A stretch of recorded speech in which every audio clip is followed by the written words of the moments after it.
All right, now we got that liquid nice and beautifully blended up. Look at the delicious, deep, wonderful color of that. It is absolutely outrageous molasses. Now, through the magic of television, I have over here somewhere a spoon.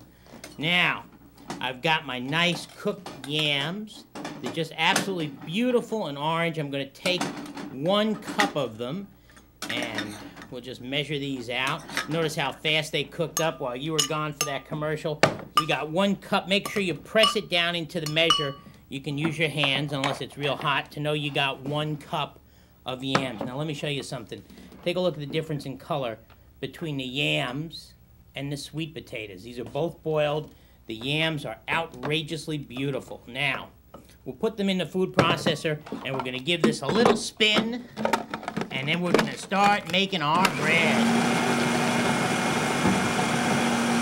Woo! Now, I got here 3/4 of a cup of sifted flour, sifted white flour. We'll recycle that. Now, I'm going to take here and use a 1/2 teaspoon of salt. Let's get down to the 1/2 teaspoon here. Nice, beautiful, red, hot measuring spoons. 1/2 teaspoon of salt. We're going to use a 1/2 teaspoon of double-acting baking powder, 1/2 teaspoon of that. And we're going to use a 1/2 teaspoon of baking soda. Yes, this is a wonderful down-home recipe. I love the way these beautiful southern dishes, very simple, outrageous. We're going to take a 1/2 teaspoon of cinnamon.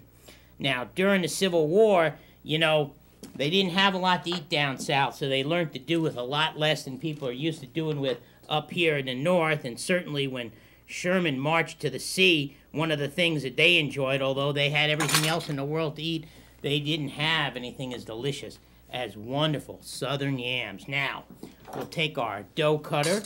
We'll just blend all that dry ingredients together. We'll give our liquid ingredients another turn. And we're going to pour this together. Look at that. Look at the color of that. Absolutely delicious and beautiful.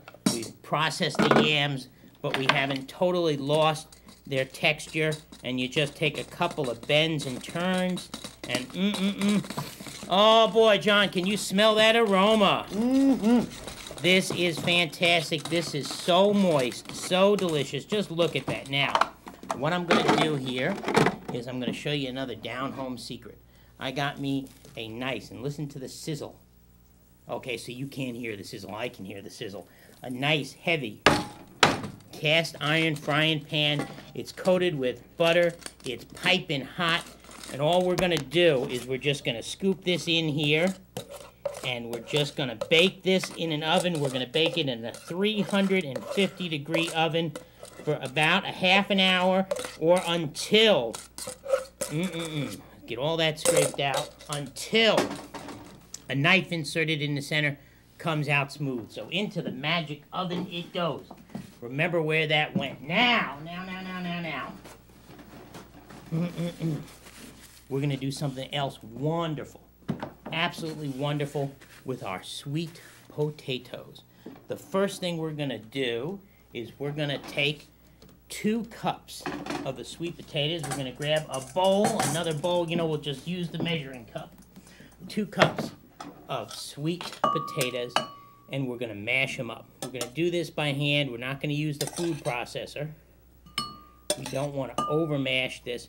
We are going to make a wonderful yam pie. That's right, a yam pie. Now,